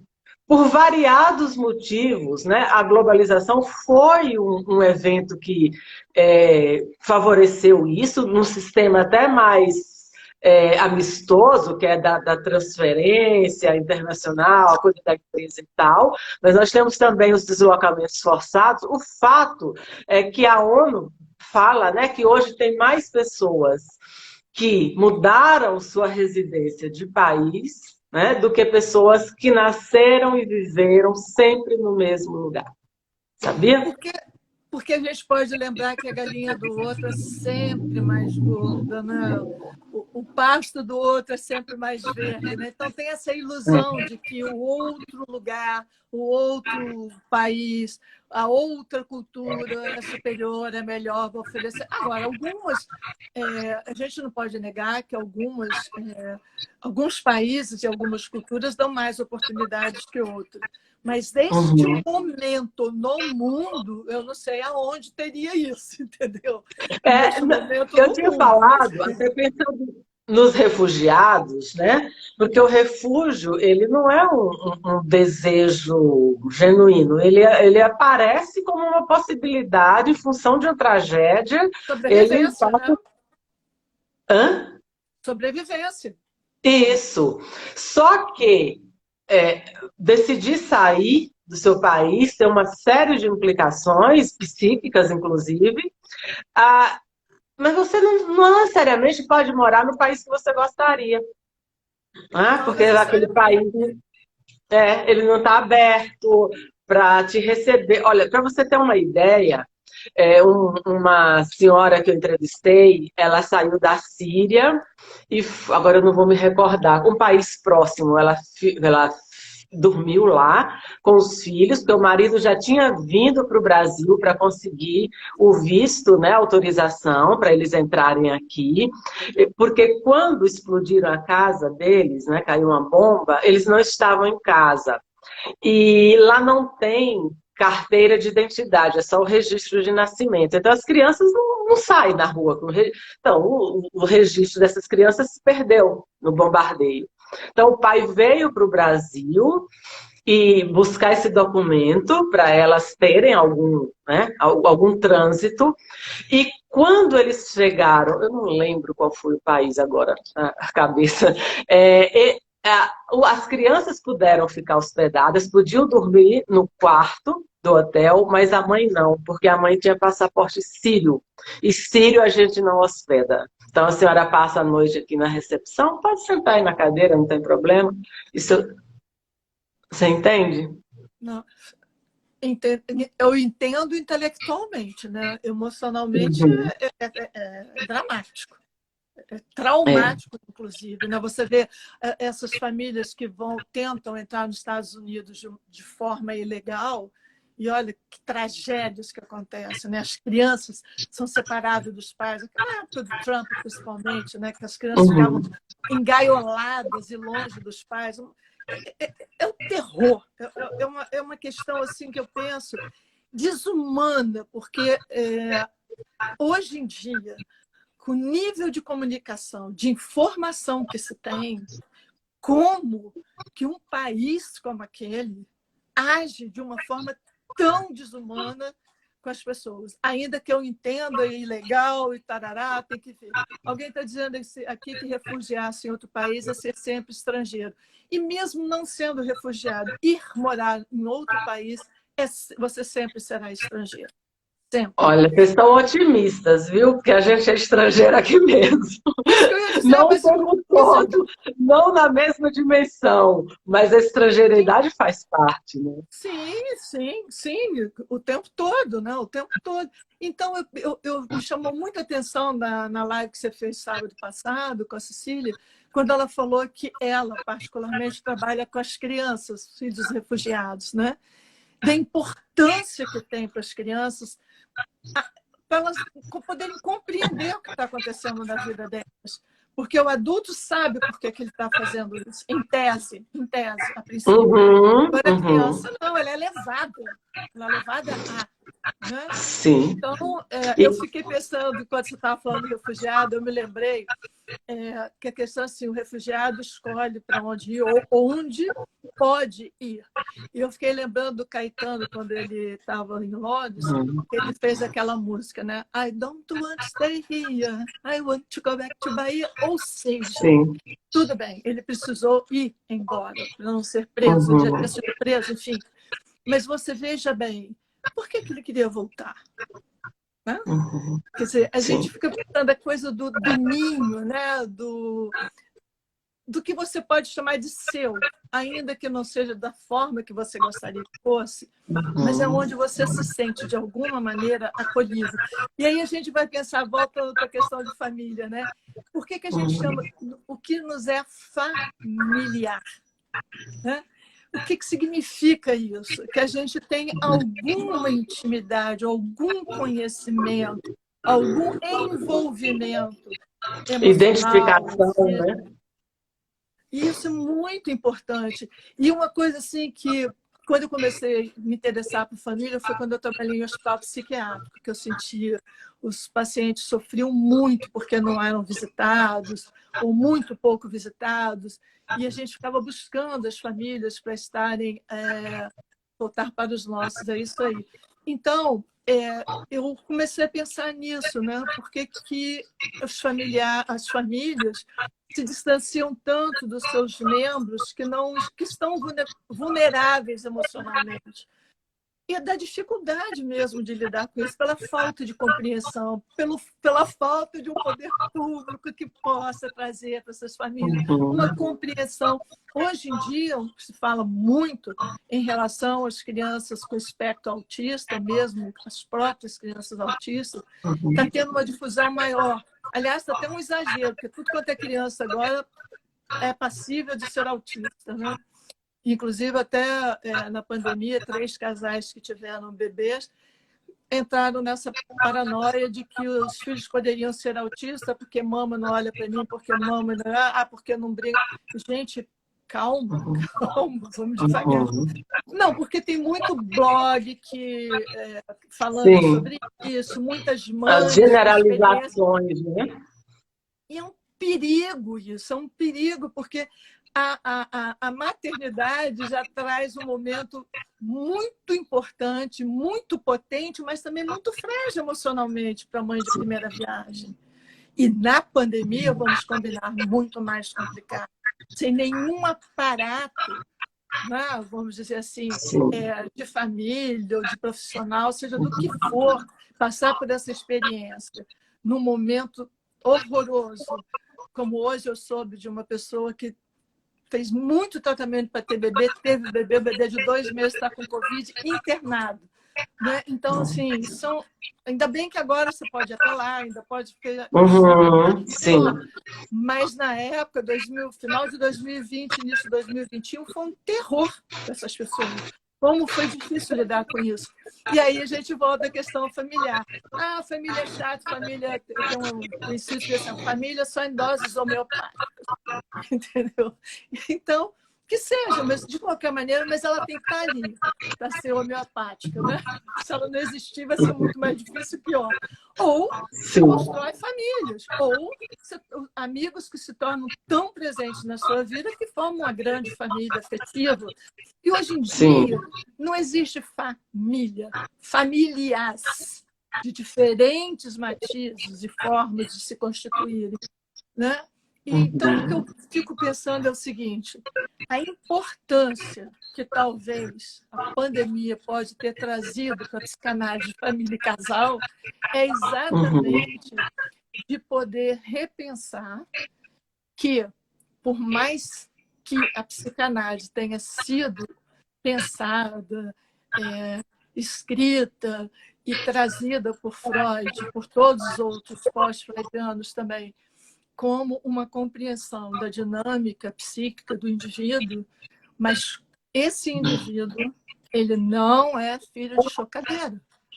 E isso importa. Então, daí o Winnicott falar do meio ambiente acolhedor, né? Sim, o Winnicott explorou muito, né, deu uma contribuição enorme, mas o próprio Freud também fala. Também fala. Quando ele fala, por exemplo, do superego, né, que é uma introjeção da lei, né, dos pais, o que ele está falando? Do social também, né? Sozinho não tem como. A nossa singularidade, ela é gestada por um outro, né? Ou por vários outros, enfim, por uma família, por uma mãe, por um pai, por aí vai. Pelo cuidador, né? Pelos cuidadores, né? Porque a nossa subjetividade, ela não é feita pela gente sozinha, entendeu? Nós nascemos não, ela é constituída, né? O tempo todo. E o tempo todo. E assim, se a gente pensar na questão vincular, trazida pelo Piaget e pelo Bernstein, é exatamente isso. O estar com o outro, o entre, nos modifica. Nós duas aqui hoje, essa conversa entre nós, nos faz pensar em outras coisas, para além do que eu tinha pensado, do que você tinha pensado anteriormente. Nos traz essa possibilidade. Então, nós vamos acrescentando, diminuindo, modificando, e assim também as famílias foram. O que a gente tem de famílias reconstituídas, mães solos, né?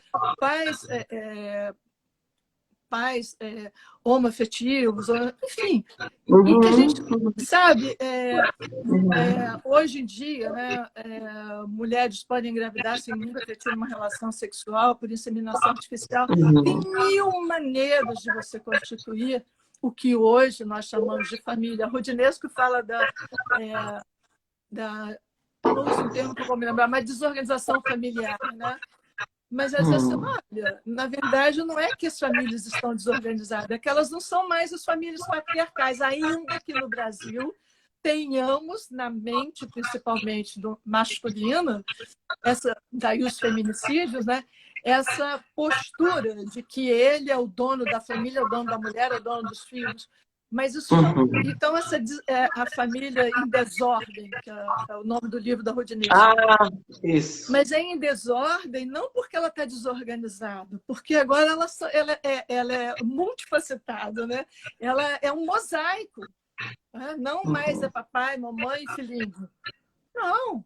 Mais autêntica, né? Porque cada um poder viver aquilo que realmente, né, ele é. Sim, e eu fico assim lembrando sempre de coisas assim muito objetivas, né? Por exemplo, pensão familiar. O que significa isso? Hoje em dia não tem mais, né? Mas na minha época existia. Pensão familiar na cidade de interior era muito comum ter. Significa que ali você vai ser reconhecido pelo seu nome, vão se interessar por você, né? Vai ser um número X de pessoas que vão residir ali. Porque pensão é porque tem comida, tem alimentação. Tá. Sim. Né? Ai, não é da sua época. Não, eu demorei, confesso que eu demorei, mas é da minha. Porque é pouco usual, mas eu alcancei sim. A pensão familiar, você fala da. Entendi. Não, da pensão de pagar pensão, não, de pensão familiar onde as pessoas se hospedavam, né? e que moravam ali, porque são de Sim. outra cidade, estão ali estudando, trabalhando, ou de passagem por um período e tal. E familiar significa o quê? Que são pessoas afáveis, pessoas, vamos botar entre aspas, decentes, Um sérias, ambiente seguro, um né? ambiente seguro. Apesar de que, isso é um outro aspecto que na pandemia chamou atenção, nem toda família foi um ambiente seguro. E isso foi uma surpresa para muitos. Perceber que o ambiente familiar não era seguro. Tanto é que eu tive famílias que todos os membros saíram de casa. Todos. Cada um foi para um lugar.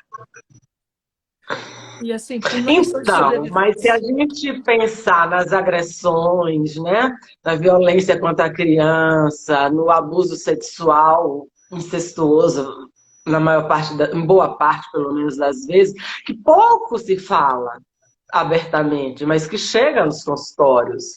Eu acho que a família, algumas famílias são seguras, né, dentro do possível, e outras tantas são um ambiente extremamente hostil. Exatamente, porque família é uma coisa, lar é outra coisa, né? Se a gente pensar, né? E assim, no sentido do significado, né, que a gente possa dar. No Departamento de Difusão da nossa sociedade, nós tivemos a oportunidade, eu e o Carlos, que é o coordenador do departamento, de entrevistarmos o Renato, não vou me lembrar o sobrenome dele, que ele é do Fórum de Segurança Pública aqui do Brasil. E eles tinham tinha saído nos jornais todas as porcentagens das ocorrências de insegurança que ocorreram em 2020 e 2021. E, assim, para mim, surpreendentemente, o número de menores vulneráveis que foram agredidos, abusados em suas residências cresceu exponencialmente, de 4 aos 14 anos. Isso, assim, surpreendeu muito. Ou seja, dentro das famílias, não necessariamente, nunca foi. A verdade nunca foi um reduto de segurança. Isso nos foi vendido, principalmente pela religião, né? Pelo cristianismo. Nem toda mãe Nem toda mãe é afetiva, mãezona. ela consegue, ela pode, né, se permitir isso, e o pai, por aí, enfim, né? Então, essa ideia, como você disse, famílias, mesmo na família tradicional, lá aquele modelo, ainda assim, ainda que constituída de um pai do sexo masculino, quer dizer, né, e a mãe, e uma mãe, a função materna sendo exercida pela mãe, ainda assim, cada uma é única, né? Com certeza, com certeza. E assim, nós estamos vendo hoje em dia, né, que isso já foi discutido principalmente no livro daquela, desculpa, do livro daquela francesa Thérèse, esqueci o nome, da questão da maternagem. Oi? A Elisabeth Roudinesco? Não, Tereza, alguma coisa, que fala sobre a questão materna, né? Porque a nossa sociedade tenta vender assim, a mãe protege, a mãe não, gente, não. Tem mãe jogando o filho, quer dizer, não é tão comum, mas tem mães abandonadoras, sim. Tem mães que defendem o companheiro por N motivos, senão a gente não ouviria no consultório histórias de classe média alta, aonde abusos, relações tóxicas de pais para com os filhos, entre o casal, e isso ser escondido, né? E esse incentivo, esse estímulo que está sendo dado às denúncias, uma pessoa pensando, as escolas ajudam muito a denunciar as violências também, com certeza, porque se os professores forem treinados a perceber a mudança no comportamento da criança ou do aluno, facilita em muito né? Mas muitas vezes, mesmo com essa percepção, não é aceita a denúncia. Não é aceita. Né? E no consultório a gente está... O que a Vânia Lúcia falou, né? Eu estava aqui esperando para comentar. Eu recebi o Marcelo Ribeiro, um colega da psicologia, psicólogo da educação, lá da Faculdade Federal do Vale de São Francisco. E ele chamou a atenção, desculpe, para isso, porque a escola, para muitas crianças e adolescentes, é um território ali onde alimenta uma esperança, onde ela pode pedir ajuda, diretamente ou indiretamente. Né? E agora, com as pessoas estudando em casa, ele perguntava, como é que ficou isso? Pois é, não ficou, né? Não ficou, porque ali seria um ambiente de refúgio, a escola. Né?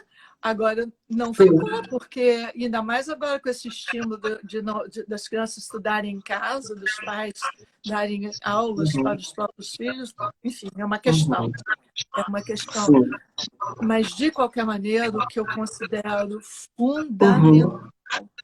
fundamental é que a gente não perca esse olhar para o outro, no sentido de perceber o outro como nosso semelhante. Não tem que ser igual, é nosso semelhante.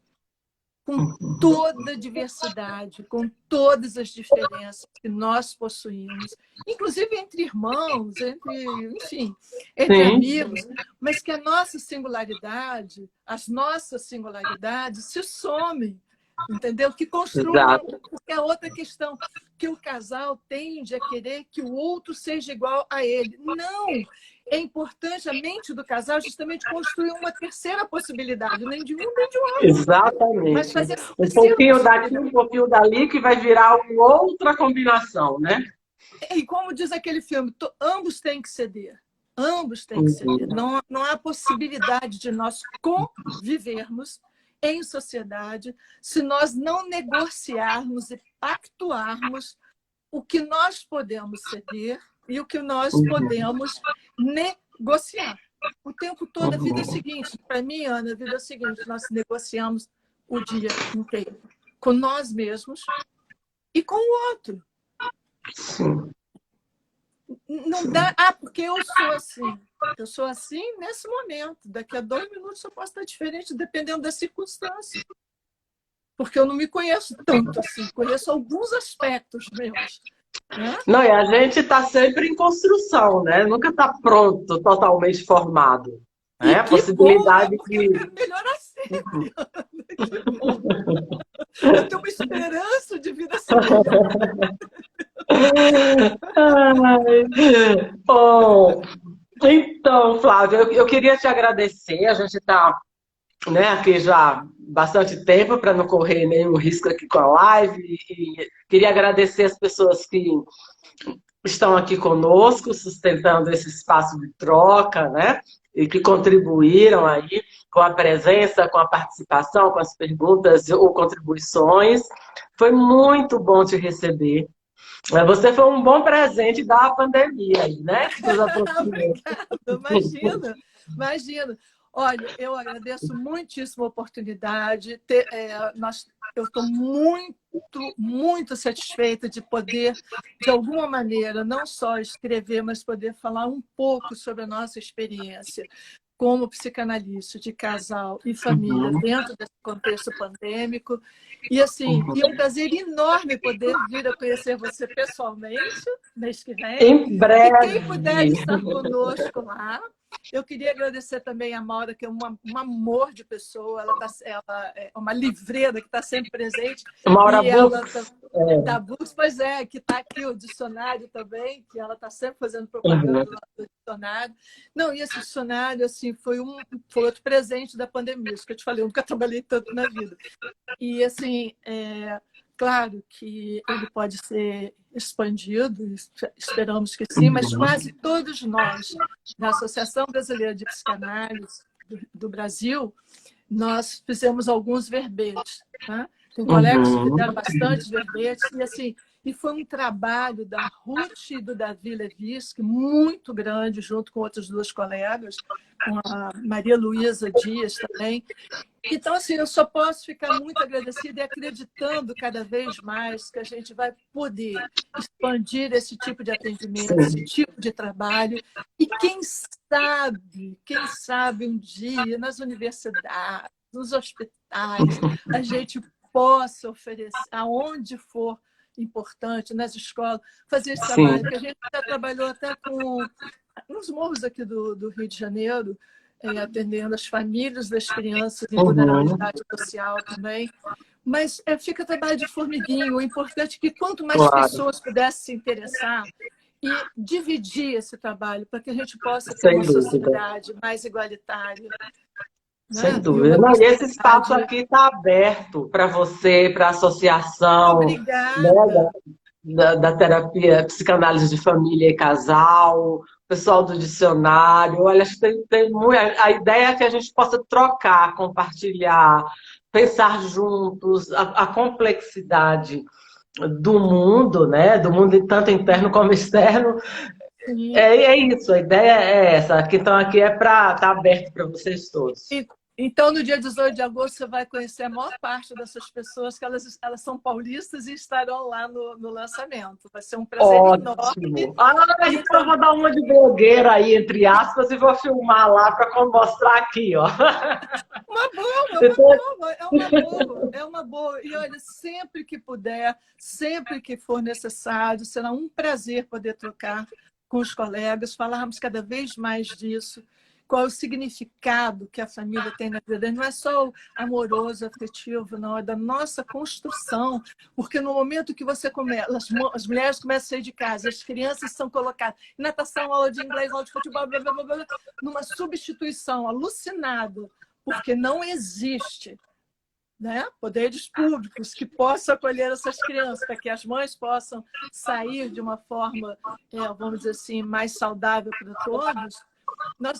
A gente não sabe que subjetividades estão sendo construídas, né? E principalmente com a tecnologia, com as crianças muito tempo jogando ou só sim, os excessos, né? Exatamente. Na minha época era a televisão que era a grande preocupação, agora é a tecnologia. Cada época é um momento. Também foi a questão da pista. Eu era feliz e não sabia? Não é nem que era feliz, são situações diferentes que vão sendo criadas. Mas que a pandemia acabou dando uma chance maior, principalmente para os pais com crianças e adolescentes, para que essa criança, olha, tá aqui, toma o celular, o iPad. Porque aí já dá outra live, né? Um tema tão complexo que fica aí, ó, para uma outra oportunidade. Muito rico. Então, dia 18 de agosto, às 19 horas, o lançamento do livro de psicanalistas que se reuniram para escrever sobre conexões intersubjetivas, a experiência dos dois lados, né? Tanto em relação aos pacientes, né? Aos casais e às famílias em atendimento online, como também como foram, né, surpreendidos com todas essas mudanças. Às 19 horas, na Livraria Cultura do Conjunto Nacional aqui em São Paulo, mas eu acredito que em breve, pelos sites aí, né, pela Maura Books, também o pessoal pode adquirir o livro. Sim, muitíssimo obrigado mesmo. Adorei estar com você. Eu que agradeço. Um beijo. Outro. Tchau. Um abraço para todos. Obrigada a todos que puderam estar conosco. Tchau. Tchau.